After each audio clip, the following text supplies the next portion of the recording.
Chapter 4. Our home up high. Over dinner, my wife told me that it happened while Fritz and I have been gone. We decided to work as hard as you if we were going to live here. We agreed to all go on a trip. Jack, Franz, Ernest, and I will go out with water, an axe, and some guns. We followed Turk, who led us the way you had taken. She smiled as she told us more of adventures with the other boys while we were at sea. We were startled by amazing birds everywhere and found some giant trees. As we looked at them, I had an idea. What if we could build a house in these giants? It seemed to be perfect, and with that we went to the beach and looked for anything else left from the wreck. As we looked, we saw the dogs eating something in the rocks. Crabs, said Jack. Yes, said my wife, and the dogs also led us to the turtle eggs that we're now eating. Well, I said, you'll now have to show me your tree palace and we can decide if we can live there like the birds. It might just work, she answered, and it would save us from the jackals. If we could build a staircase and a nice floor, we'd be safe at night. All right, I answered, let's look tomorrow and see if it will work. And with that, we all went to bed and slept deeply.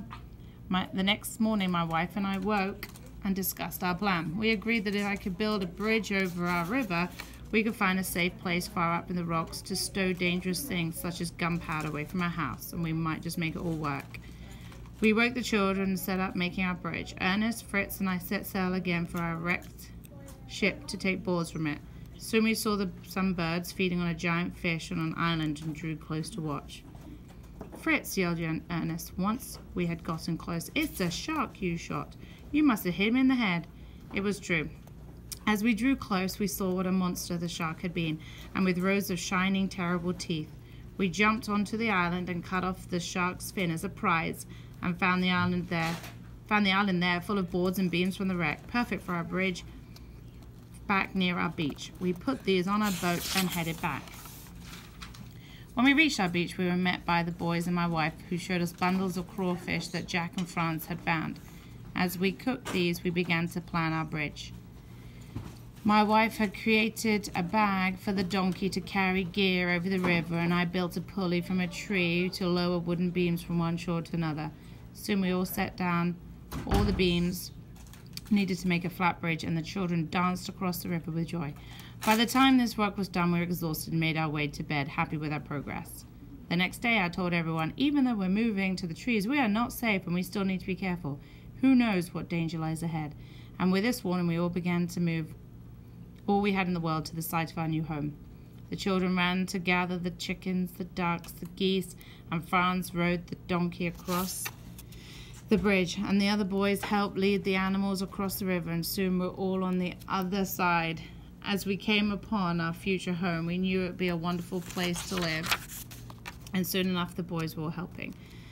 Ernest found stones to build a fireplace, while Franz discovered that the trees where we were going to build our home were filled with wild figs. He fed these to the baby monkey named Nips by the boys.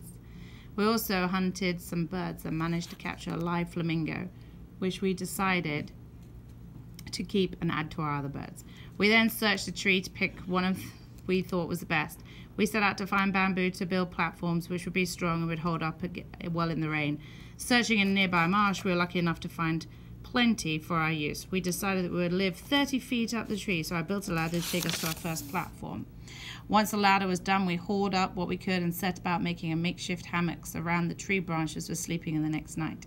We were very tired by all our work, so we ate dinner and slept by the fire at the foot of our new home.